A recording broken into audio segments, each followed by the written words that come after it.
What has a parent said to you that made you go, what the When I was in grad school, a friend of mine introduced me to one of his coworkers he'd befriended who was a few years older than us. He was a cool dude, and since we hit it off, he'd often tell our mutual friend to invite me to tag along when they went out for a few beers after work and stuff like that. Since he was older, he was already married, and he'd sometimes mention his daughter, which was totally normal. About a year after I met him, he invited my friend and me to a big barbecue at his place, and I finally met his family. They just showed up and we were still saying our hellos when I noticed that the girl I assumed was his wife, who was helping him with the cooking, looked exceedingly young, but I thought nothing of it, and just assumed she was one of those people who looked way younger than their actual age, until she called him Dad, that is.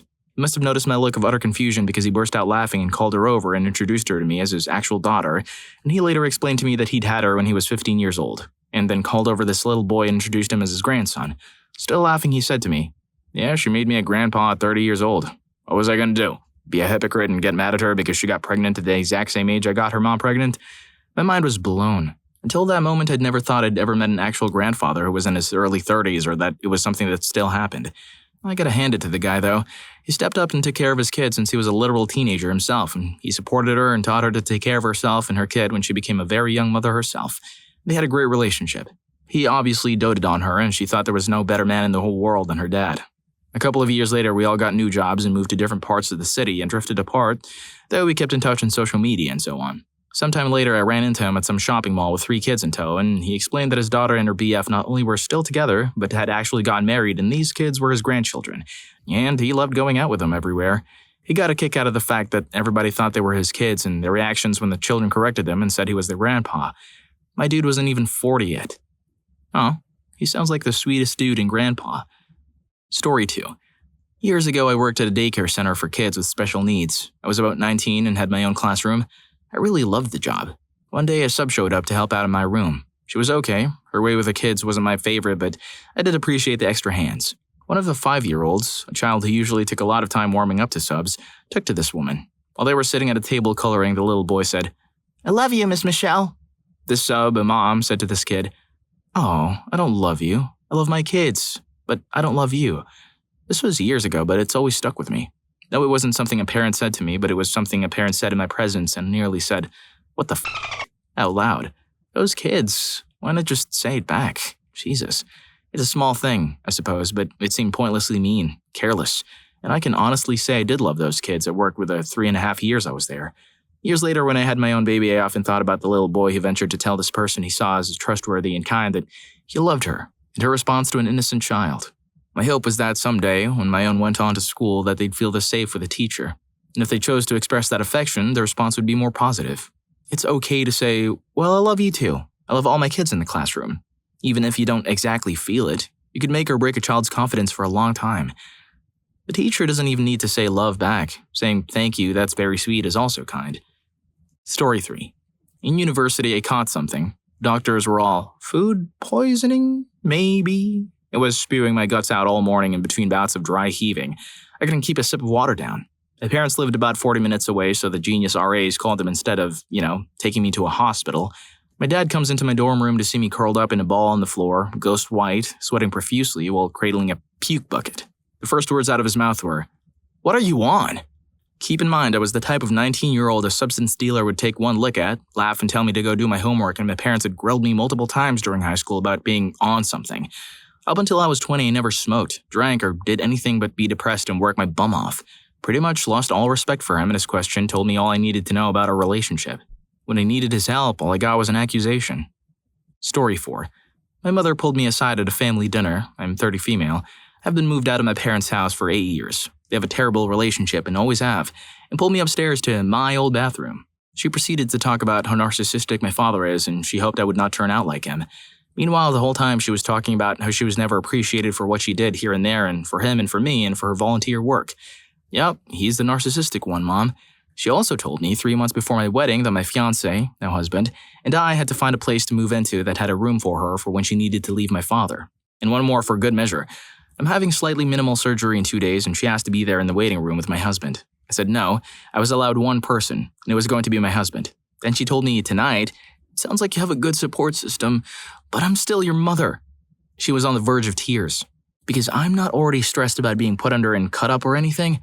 Anyways, that's my mother, and a few of the reasons she's made me say, "What the Mom?" Story 5. I, male 38, decided early on to be as honest as possible with my kids with regards to anatomy, gender, where babies come from, etc.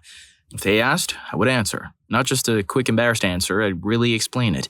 But of course, at a level appropriate for their age so they don't end up traumatized. Lol. It was easy enough with our son because he didn't ask many questions until he was about 4 to 5, and by then he was mature enough for me to explain more or less how babies are made. Our 3 years younger daughter still is, way more talkative and curious, so she was asking all sorts of stuff before she turned 3. I thought it was too early to tell her the full facts, so one time I quickly made up a story about how all the stars in the sky are baby seeds, and that their mom and I picked out the best ones which then fell out of the sky and flew into her mommy's tummy, and grew there for 9 months until she was ready to be born. Our daughter seemed happy with this explanation. She clearly liked the idea of having been a star. Fast forward a few weeks and we had guests over. I walked into the living room just as her daughter proudly told them, "I was in mommy's tummy for 9 months, but before that I was a star in the sky." At which point our son jumps up and proudly shouts, "Not me, I came from dad's nuts," and points straight at my junk for about 10 seconds while I'm standing there with a tray of canopies. As if it wasn't funny enough, her daughter then glanced at my junk area and, looking disgusted, said, "Ew, not me." God damn. Kids are so funny. If you're finding these stories hilarious too, don't forget to hit that like button and subscribe to my channel. Story 6. I have a few. A few months ago, I had gone to do a surprise visit to my grandparents on my dad's side. While I was driving up their property, I saw them walking in their groceries and witnessed seeing my dad for the first time. I'd never met my dad in my life, but knew my grandparents. I walked up and greeted my grandmother, and she ushered me over to talk to my father. As I went to greet him, this dude threw his hood on and jumped in his truck and locked the doors and said no words to me. Never in my life have I witnessed a grown man run away like that. My old boss said that she got jealous when her husband called their 4-year-old daughter beautiful, so she called her daughter ugly and told him to stop inflating her ego. She proudly admitted it to all of us as if it was normal, and it baffles me to this day. Story 7. When I was a kid, my best friend's mother was an insufferable snob and looked down on me because my family was lower middle class. When we were about 9 years old, she took my friend and I to the library to check out some books and ran into a friend of hers on the way out. She introduced us to her friend. She said very loudly that, insert her daughter's name here, is a voracious reader and very, very smart, but insert my name here is not. I was upset and said, "Yes, I am." She then looked at me, then her friend, then they rolled their eyes and laughed. That was nearly 50 years ago, and I remember it as if it were yesterday. And honestly, it had a hugely negative effect on my life. It traumatized me. The only consolation for me, I know this makes me a bad person, was that 10 years later, her very wealthy husband left her for a much younger woman, and she was forced to live well below her accustomed means and was bitter the rest of her days. I should note I am now a very happy person, in a great relationship, running my own successful business. Sounds like your best friend realized early on that if they buried their head in a book, they could avoid talking to her. Story 8. You need to stop eating. My dad kind of underhandedly waited until he and I were alone away from my mom and brother. He glared pointedly at my belly, admittedly large from weight gain, and said that to me. Not, "I'm concerned about your health," or "try to cut back and move more." Just stop eating. Stop doing something necessary to live. I had previously suffered for years from EDs, and his comment worsened everything. 8 years later, I still actively think about it multiple times every day. My relationship with food and my body is awful. I've become a recluse because of my shame over my appearance. Fights over my insecurity have contributed significantly to my crumbling marriage. The kicker? My dad has been morbidly obese his entire life. Tell him, if you do it, I'll do it. Story 9. As a kid, I downloaded an app on my Kindle Fire tablet that was supposed to teach me how to play the ukulele. Well, I ended up accidentally buying a 1-year subscription for the app that costed around $100 with my parents' credit card. Still don't know how this happened as their credit wasn't connected to anything on my tablet. Well, my stepdad called the app's customer service and ended up telling them that I had Down syndrome. That's why I accidentally bought the subscription. This was all right in front of me, by the way. The lady on the phone was super nice and probably would have given him a refund anyway, but was that really necessary? The best part is that my mom is a special ed teacher, so, again, why did he think he needed to say that? I don't know. I don't have Down syndrome. Also, another time, he told me to get the pizza from the delivery guy on their front doorstep, but again, I was really young and got scared, so the pizza guy left with our pizza. He called the pizza place and told them I had autism, so they'd come back with a pizza. Also had this conversation right in front of me. He thought it was hilarious, like he was rigging the system. Still baffles me to this day. Oh, also, my mom divorced him last year. Story 10. The only compliment my late mother, who was a shrewd businesswoman and active in the media world from the 30s to the early 60s, ever gave me was that I had a nice smile. It would have been when I was a tween or teen in the late 60s and early 70s. With the passage of time, I've come to find that really emasculating. Talk about damning with faint praise. She had enough confidence in my intelligence to pay for expensive private schooling, and I did very well academically. On the other hand, I was a sissy as a little boy, and even though I outgrew that, my mother knew that I was gay even though we never talked about it. She passed away when I was 16. I think the comment reflected her pessimism as to how it would fare in what was then and still is a straight man's world. No newly minted lawyer, which was what I became after her passing, ever got a job because he had a nice smile. My father, who was an old dad, wasn't much better. All he ever said by way of praise was that I had good manners. That was when I was a teen and maybe even into my 20s. Story 11. After graduating high school, I had gone to the college I was looking forward to attending, required a decent score on my SAT. My mom, who was just the type to shove going to college down my throat, said, "You must be so proud to get into that university. I bet it was such an easy thing for you to just want to go away for school. You definitely could have gone somewhere close to home or closer to family." This was at a restaurant to celebrate after walking on the stage. I went to the restroom and punched the walls of the stalls. My brother was the only one that had anything positive to say to retort the crappy atmosphere that was made on a day that should have been festive. I ended up graduating from college, and I also don't use my degree for what I'm doing. Great idea, Mom. Make me go into debt, and then I suffer for the first few years out of college because I just wanted to be the son you wanted. Story 12. I was diagnosed with ADD. The shrink gave me some meds, and I took them. I suddenly could focus. Life still sucked, but I could get stuff done. My grades improved. The downside was I lost all creative abilities. I needed a list of things to do. I couldn't make it up as I go. My stepmom gave me a box of wood, nails, glue, and said, "Build a hummingbird feeder." I tried my best, but I just failed over and over. I told her the issue. She took my pills and threw them away and said, "You're lazy and worthless. You just want to ruin lives with your BS. If these gave you an excuse not to do your crap, you don't get them anymore." She then told everyone I'm too stupid to build a bird feeder. My sis could do it, and she's the baby. This is why I went no contact ASAP. Dude, that is so awful. Story 13. I'm 30-something years old and live in a different country than my family. One of the last times my dad visited, he was complaining about my older sister, who will turn 40 this year, and how her life was a mess. He and my mom have to step up in order for my niece to have medical appointments, etc. My dad hired an accountant to help handle my sister's business paperwork, and the accountant resigned because my sister was impossible to work with. I have my life in quite a good shape, actually. Good career, I just bought my second property. My sister lives rent-free in my apartment back home. So he turned to me and says, "Well, and I thought you'd be the one who I'd have to take care of." And I'm lost for words, so I just say, "Why?" And he proceeds to tell me I'd always been a messed up punk that would amount to nothing. I guess this was his way to tell me he was proud of how my life came to be, but it hurt like hell. I had always been what a lot of people would consider a bright kid when I was young. I played a lot of different instruments, which I learned by myself and paid for it selling junk and dog walking. Seriously competed and got good positions in sports, kayaking, and used to draw really well. When I was 9, I asked to learn a new language. I speak 3 different languages nowadays. I was always a good reader. I guess he was just too busy only paying attention to my sister because she was good at school.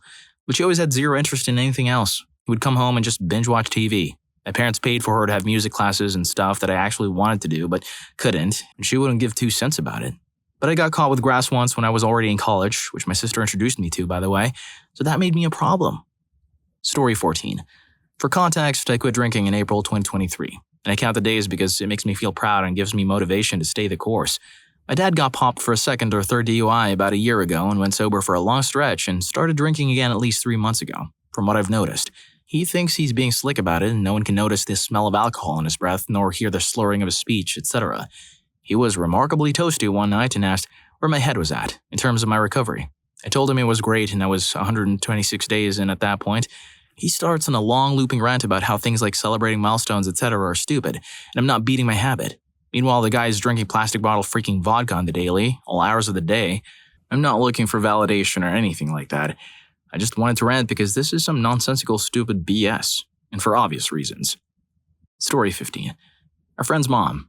She was the coolest of the parents in our friend group, let like 6 to 10 of us stay over at their house in the summer, let us make bonfires, stuff like that. One of the other parents were having a big party in the summer. Families all go over, grilling out, drinks by the lake, cornhole, etc. She had a few, and somehow we got the topic of private pics. She was like, "I bet you sent some," insert my name here. We all laughed, and I said, "Why would you think that?" She asked, "Well, have you?" I said, "Never in my life," which is true. She paused for a moment and ended up with, "No, I don't believe you." She didn't mean anything by it. We laughed at it. Definitely not a sensual advance or anything like that. She was just talking crap. But I still don't know why she thought I, in particular, was the type of guy to send those types of pics. Afterwards, when I was with my friends, I literally said, "What the F was that?" Honorable mention to one of my best friend's parents who were super conservative and religious. This would have been 2012, so I was 16. I can't remember if it was a football or basketball game, but another friend was over at their house, and they told me to come over to watch the game. I went over, and the other friend left like 5 minutes after the game started. Then my friend's entire family proceeded to come down to the basement and change the channel to the freaking POTUS debate between Joe Biden and Paul Ryan. They know that I have very different political views than them, so I just kept my mouth shut. Long story short, it ended with my friend's dad raising his voice at me about something to do with termination. I was just thinking, what the F, dude? I'm high school punk. How do I have you so pressed that you're yelling at me while I sit here silently? Story 16. My biological father left before I was born. One day when I was 13, I ran into him at Walmart. I was shocked. I stood there not saying a word. My younger brother, that he had with a woman who could be my mother's twin, runs up to me and hugs me. I always went to see my grandma, so we saw each other on and off. My aunt, whom I was visiting, says, "Oh, and I turn to see the shock on her face. He looks me in the eyes and says, "You remind me of a bad time in my life. I only have sons, not a daughter." Then he walked off. I'm now 32. He still refuses to speak to me or acknowledge my existence, even though DNA has proven it. I'll never get over the look of disgust on his face. I recently messaged him and asked why it's my fault. My younger brother ended up calling me. He said our dad claims I'm the reason my mom kicked him to the curb. So I asked my older siblings of my mom's, who are 15 and 16 years older than I am, so they actually remember. They said my mom came home from work, my father was baked and tried to lift the engine of the car he was working on to hurt himself so he could get pills. My mom kicked him out. She didn't even know she was pregnant. He's now on a morphine pump and can barely walk. He succeeded in messing up his back. Then my mom got sober and he hated that she didn't need him to get illegal substances anymore. So naturally, that's my fault. I hope you enjoyed the video. And if you made it this far, I'm sure you'll also enjoy. What was the most unreasonable rule your parents had? Story 3 was crazy. See you in that video.